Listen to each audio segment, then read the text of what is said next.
எல்லாருக்கும் வணக்கங்க. இன்றைக்கி வந்து நம்ம ஒரு காயின் பர்ஸ் பார்க்கலாம். அது வந்து ரொம்ப சின்னதாக இருக்கும். அதுக்கு ஒரு சிசரும் ஒரு 6ஆம் நம்பர் நீடிலும் எடுத்துக்கோங்க.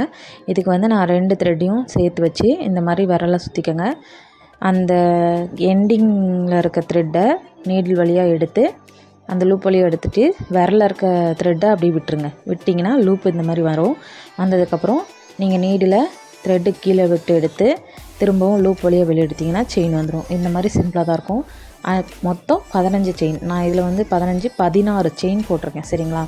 16 செயின் இந்த மாதிரி போட்டதுக்கப்புறம் ஃபஸ்ட்டு இருக்க ஒரே ஒரு செயினை மட்டும் ஸ்கிப் பண்ணிவிட்டு அதுக்கு அடுத்து இருக்க 2வது செயினில் என்ன பண்ணுறீங்கன்னா நீடில் விட்டு திரும்ப அந்த த்ரெட் எடுத்திங்கன்னா ஒரு லூப் வரும். 2 லூப் இருக்கும். இப்போ நீடில் த்ரெட் எடுத்து அந்த 2 லூப் வழியாகவும் வெளியே வந்துட்டிங்கன்னா உங்களுக்கு ஒரு சிங்கிள் க்ரோச்செட் கிடச்சிரும். இந்த மாதிரி அந்த ரோ ஃபுல்லாகவே போடுங்க. சரிங்களா?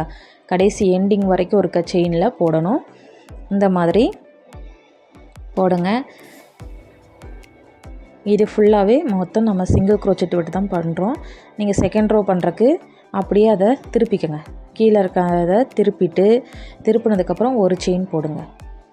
ஒரு செயின் போட்டு நீங்கள் ஃபஸ்ட்டு இருக்க ஸ்டிச்சில் என்ன பண்ணுறீங்கன்னா ஒரு சிங்கிள் க்ரோச்செட் போட ஸ்டார்ட் பண்ணுங்கள். அங்கேருந்தே சிங்கிள் க்ரோச்செட் போட ஸ்டார்ட் பண்ணிடுங்க. சரிங்களா?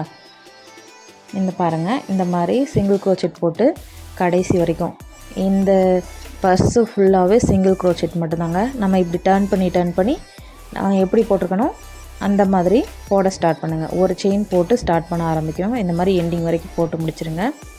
எண்டிங்கில் இந்த மாதிரி ஒரு த்ரெட்டு கடைசியாக செயின் போட்டிருப்போம் பார்த்தீங்களா, அதில் ஒரு சிங்கிள் க்ரோச்செட் போட்டு ஃபினிஷ் பண்ணிடுங்க.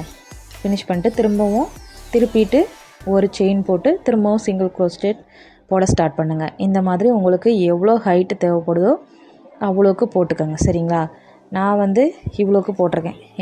நான் எவ்வளோ ரோ போட்டேன்னு நான் கணக்கு பண்ணல. ஆனால் எனக்கு ஓரளவுக்கு ஒரு கணக்கு வச்சு நான் அந்த அளவுக்கு போட்டிருக்கேன். சரிங்களா? கடைசி ஃபினிஷிங் பண்ணும்போது பாருங்கள், அந்த கடைசி ஸ்டிச்சுக்கு மேலே இருக்க ஃபஸ்ட் த்ரெட்டை மட்டும் எடுத்துகிட்டு அதுக்கப்புறம் செயின் போட்டிருப்போம் தெரியுங்களா ஸ்டார்டிங்கில், அந்த செயின் மேலே இருக்க ஒரு ஸ்டிச்சு வழியாகவும் எடுத்து நீங்கள் கடைசியாக ஒரு சிங்கிள் க்ரோச்செட் போட்டு ஃபினிஷ் பண்ணுங்கள். அது நீட்டாக இருக்கும் பார்க்குறக்கு. கடைசியாக இந்த மாதிரி நான் மடிச்சிருக்க மாதிரி மடித்து வச்சு உங்கள்கிட்ட இருக்க நீடில் த்ரெட்டை போட்டு இந்த மாதிரி ஸ்டிச் பண்ணிக்கோங்க. 2 பக்கமும் ஸ்டிச் பண்ணிவிட்டு அப்புறம் மேலே வந்து என்ன பண்ணுறீங்கன்னா ஒரு 10 செயின் நான் போட்டிருக்கேங்க. 10 செயின் போட்டு அதை இந்த மாதிரி நாட் போட்டு கட் பண்ணிட்டேன். அதுக்கப்புறம் கீழே வந்து ஒரு பாசி வச்சுருக்கேன். அவ்வளோதாங்க. தேங்க்யூ.